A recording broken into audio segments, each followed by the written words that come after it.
Assalamualaikum warahmatullahi wabarakatuh. Perkenalkan, nama saya Faris Ahmad. Saya dari program studi Teknologi Rekayasa Perangkat Lunak kelas 1A.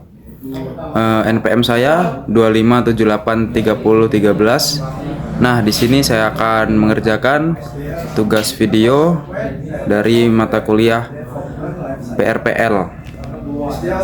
Di sini saya akan menjelaskan topik pertama yang berjudul perangkat lunak dan rekayasa perangkat lunak. Apa sih perangkat lunak itu? Perangkat lunak atau software adalah kumpulan program, instruksi, dan data yang membuat komputer dapat melakukan sebuah tugas tidak seperti perangkat keras. Software bersifat tidak berwujud namun sangat penting dalam menjalankan perangkat digital. Jenis-jenis perangkat lunak. 1. Sistem software seperti Windows, Linux, dan Android. Yang kedua ada application software seperti WhatsApp, Google Classroom, dan aplikasi kasir. Yang ketiga ada utility software seperti antivirus, cleaner, dan tool optimasi. Apa itu rekayasa perangkat lunak? Rekayasa perangkat lunak adalah bidang ilmu yang membahas cara merancang, membangun, menguji, dan memelihara perangkat lunak secara sistematis, terukur, dan dapat dipertanggungjawabkan. Tujuan rekayasa perangkat lunak, yang pertama, menghasilkan software berkualitas. Yang kedua, mengurangi kesalahan. Yang ketiga, menghemat biaya dan waktu. Yang keempat, memudahkan perawatan dan pengembangan. Yang kelima, memenuhi kebutuhan pengguna. Baik, berikutnya kita akan masuk ke topik kedua, yang berjudul proses rekayasa perangkat lunak. Proses rekayasa perangkat lunak menggambarkan langkah-langkah yang harus ditempuh untuk membangun sebuah software. Tahapannya antara lain: 1. Requirement engineering. Yang pertama, mengumpulkan kebutuhan pengguna. Yang kedua, melakukan wawancara. Yang ketiga, observasi proses kerja. Yang keempat, menentukan fitur yang dibutuhkan. Nah, yang kedua yaitu perancangan desain. Di perancangan desain ini, yang pertama ada merancang arsitektur sistem, yang kedua membangun rancangan database, yang ketiga membuat flowchart, DFD atau UML. Yang ketiga ada implementasi coding.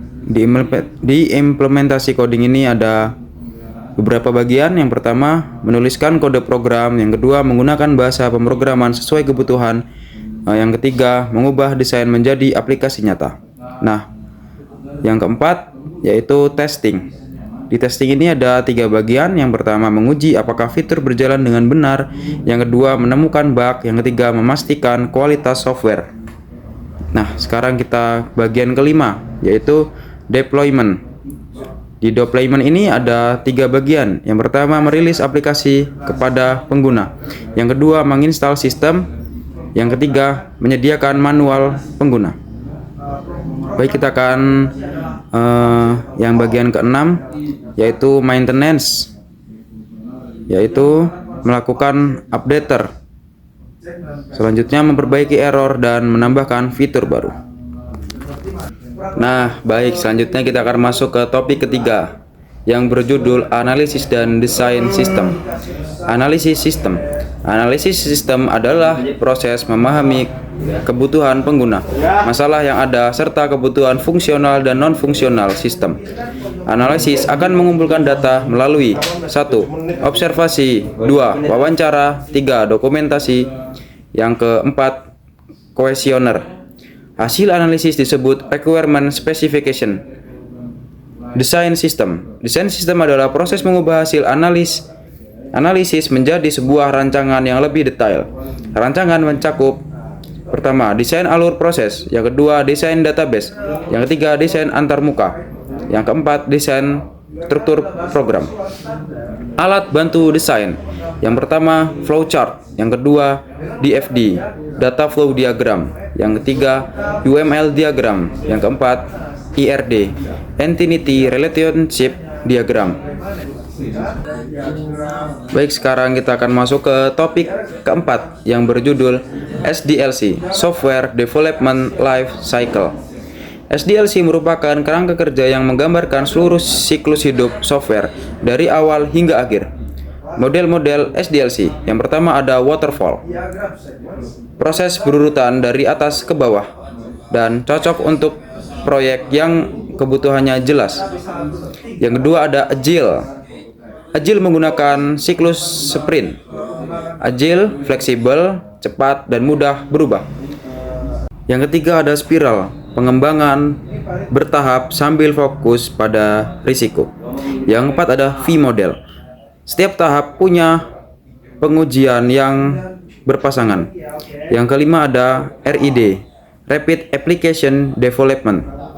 Cepat dan banyak melibatkan user menggunakan prototype. Tahapan inti SDLC. Yang pertama ada planning, yang kedua analisis, yang ketiga design, yang keempat implementation, yang kelima testing, yang keenam deployment, yang ketujuh maintenance. Nah, baik, kita akan masuk ke topik kelima, pemrograman terstruktur.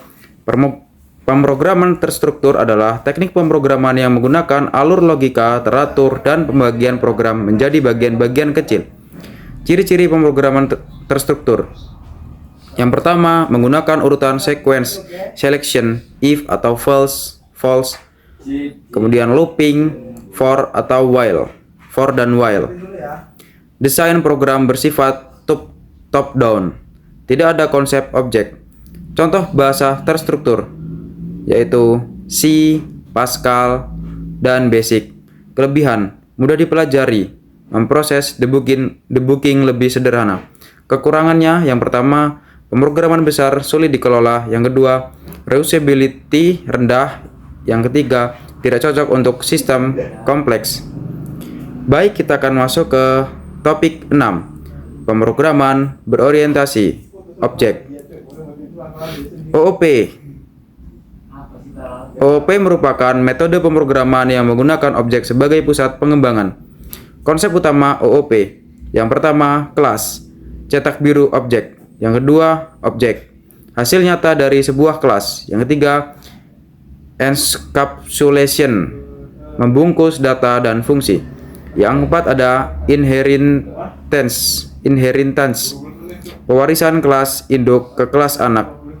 Yang kelima, polymorphism, satu fungsi dengan banyak bentuk. Yang keenam ada abstraction, menyembunyikan detail kompleks. Kelebihan OOP, struktur kode lebih rapi.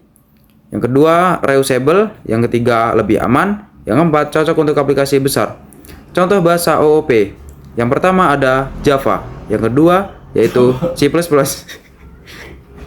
Yang ketiga, Python. Yang keempat, C. Yang kelima, PHP OOP. Baik, sekarang kita akan masuk ke topik 7, UML, Unified Modeling Language. UML adalah bahasa pemodelan visual yang digunakan untuk menggambarkan desain sistem sebelum coding. Jenis-jenis UML, struktural diagram. Yang pertama ada class diagram, yang kedua object diagram, yang ketiga ada komponen diagram, yang keempat ada deployment diagram.